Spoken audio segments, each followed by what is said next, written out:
You're 18, helping your uncle haul a hefty 140-pound condenser out of a sweltering truck at dawn. 2 decades later, an entrepreneur named Alan Sielbeck transforms the same type of business. 12 trade shops consolidated for $300 million. Bridging those moments lies a $158 billion industry, a scorching 700-degree refrigerant cap, and approximately 425,000 technicians gripping their wrenches. This chronicles every tier of HVAC in America and the genuine cost of progression. That's what Rank Breakdown is all about. If you like career breakdowns with real numbers and no fluff, subscribe so you don't miss the next one. Level 1. The Helper. You earn $18.81 hourly, and your primary task is avoiding equipment damage before midday. The truck is packed by 6:30. You're standing at the Johnstone Supply counter at 6:45, scanning the lead's order for line set, 2 nitrogen canisters, and a 45x5 capacitor. The condenser descends from the lift gate first, 140 pounds of Goodman, white painted with a model number still indecipherable to you.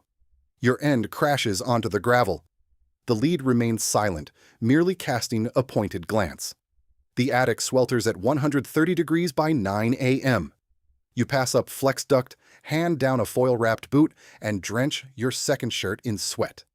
When the lead requests the 7.16 nut driver, you offer a 1/4 inch, which he immediately returns, waiting expectantly. You master the essential tool pairing before learning anyone's surname.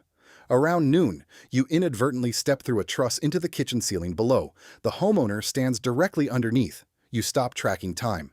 The Klein NCVT3 hangs on your hip, the sole meter you're permitted to handle. The lead allows you to hold the nitrogen tank while he brazes the suction line, and you observe the flame's transformation. By week's end, you've encountered a copperhead coiled atop a contactor and golf board and eaten lunch in the truck 4 times. The lead suggests you'll secure an EPA card in a year if you don't quit, which most do. Ready to advance? Level 2. The Junior Tech. The card arrives laminated with 4 boxes checked. Type 1, Type 2, Type 3, Universal. You now earn $59,810 annually and command your own truck.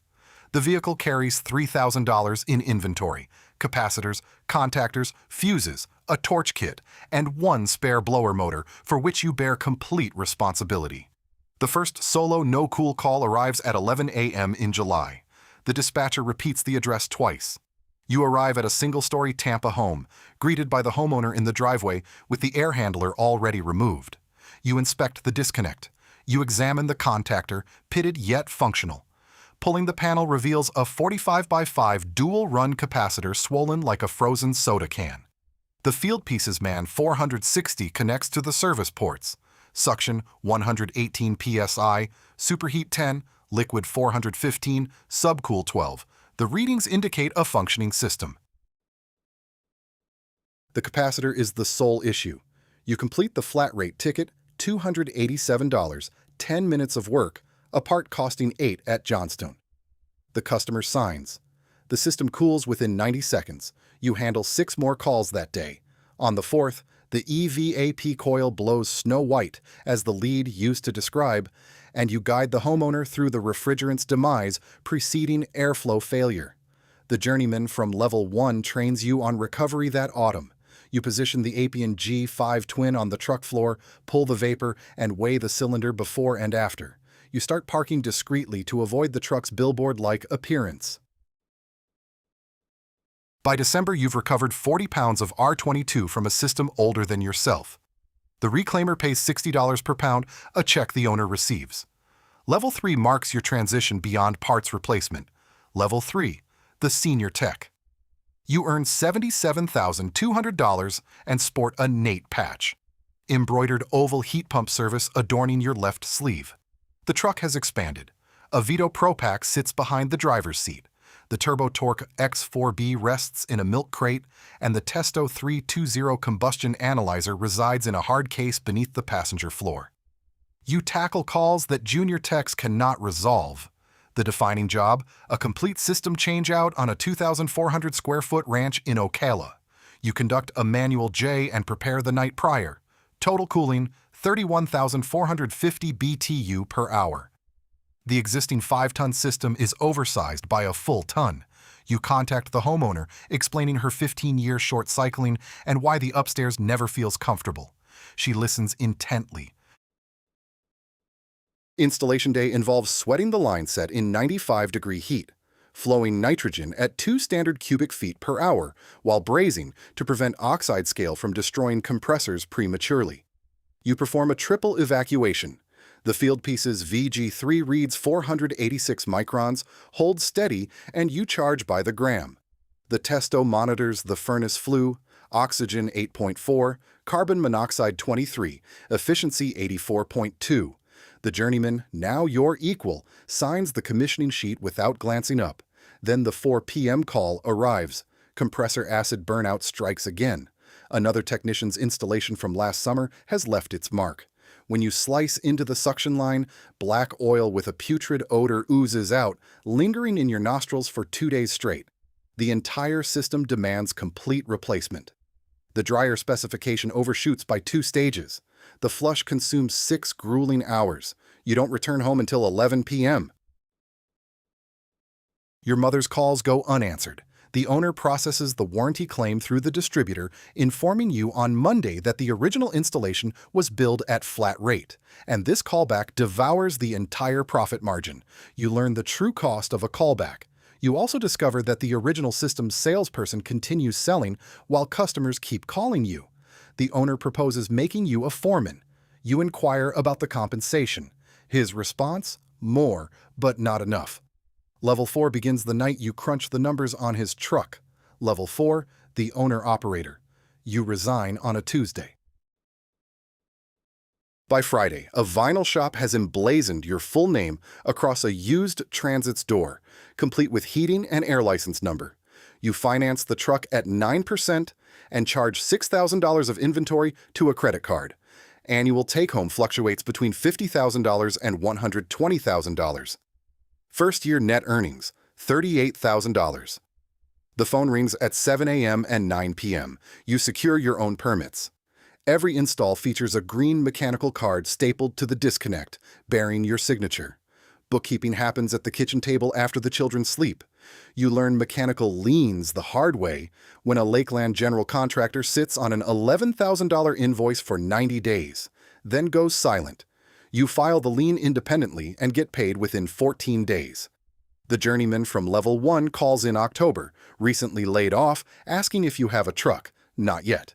In November, you accidentally back into your own garage door at 9 p.m., creating a straight-down-the-middle dent. You leave unfixed for 3 months. The truck's a write-off, and the door isn't. 70% of new HVAC contractors fail in the first year. You survive by selling changeouts at $8,000 each. Carrier 16 SEER for standard installations, Goodman 14 SEER for rentals, maintaining margin on every capacitor. Customers arrive through Google reviews and the local diner owner's recommendation. Pay stubs become unnecessary. By year 3, you've acquired a helper, a second truck, and a sticker book with 90 maintenance agreements at $200 annually. Midnight kitchen table revelations reveal these agreements are the only balance sheet item with potential buyer interest. That's what Rank Breakdown is all about. If you like career breakdowns with real numbers and no fluff, subscribe so you don't miss the next one. Level 5 marks the year of hiring irreplaceable talent. 12 trucks, $4.2 million revenue. Compensation ranging from $300,000 to $1 million. The shop occupies a flex space off a frontage road. Service Titan runs on 3 monitors, displaying green and red tickets, dispatch boards, and field technician communications. A Carrier factory authorized dealer plaque hangs prominently. 540 maintenance agreements, billed quarterly, cover rent before the first monthly installation. The Level 1 journeyman now manages install crews. You see him at morning meetings, sign his bonus check on Fridays, and only drive trucks during emergencies. First-year tech turnover ranges between 18 to 22%. 2 helpers depart each quarter, keeping recruitment constant. During the summer supply crisis, your Carrier representative calls in July to announce sold-out allocation. On July 8th, you have 120 condensers booked but only 31 in the warehouse. You purchase 60 Goodman units from a mobile competitor at cost plus 8%, completing the season. The 5 a.m. alarm no longer wakes you. You're already up. January brings the AHR Expo in Orlando. 3 days, 2 evenings of distributor dinners, and a breakfast with a Navy-suited man from Apex Service Partners. He inquires about your trailing 12-month earnings and mentions market premium platforms trade at 13 to 18 times valuation. Level 6 emerges in the March meeting. Level 6, the exit. In February 2000, Alan R. Sielbeck, who started at Nashville's Donaldson Air Conditioning, consolidated 11 founders into service experts, took the company public on NASDAQ in 1996 at $13 per share, sells to Lennox International for $300 million. 12 contractors, 4 years from IPO to exit. Your number is smaller. Redwood Services writes approximately $1 million per single shop checks. Larger platforms like Apex, $3.4 billion continuation, and Service Logic, $3.1 billion, acquire multi-truck operations at 6 to 8 times valuation. You sign a letter of intent in May. Due diligence spans 90 days. The buyer wants the maintenance agreement list, the Service Titan database, and the truck door brand for a transition period. They don't want your accounts payable, your truck loans, or the dent in the garage door. Closing happens on a Thursday in a conference room in Atlanta. The wire hits at 2 p.m. You stay on as the regional general manager. The journeyman, now your operations lead, gets a retention bonus. Most exits in this trade are succession-driven, not glory. The average owner is 60 and tired. You are 47 and tired. Level 7 starts on the Monday after the wire clears. Level 7, the branded GM. The platform keeps your name on the trucks for 18 months. You ride along on the legacy customers. The diner owner, the woman who recommended you to her sister in 2009, and you wear the same uniform as the install crew with a different patch. The dispatch board still runs Service Titan. The pricing is now set in Atlanta.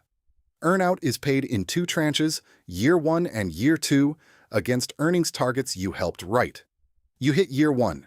You miss year 2 by 6 points because the platform raised prices 9% and a third of the maintenance agreements didn't renew.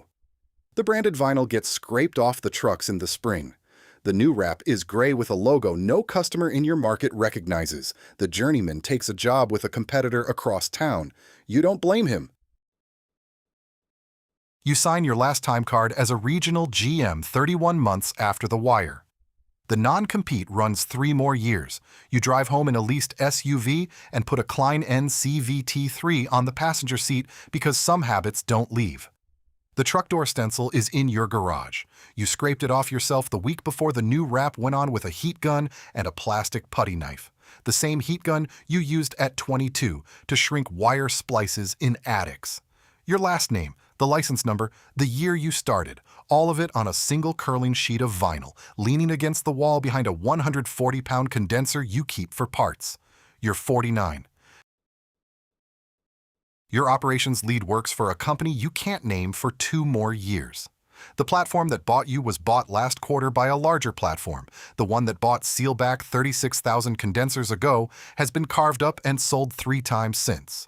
Production of R22 ended in 2020. Production of R410A ended on the 1st of January 2025.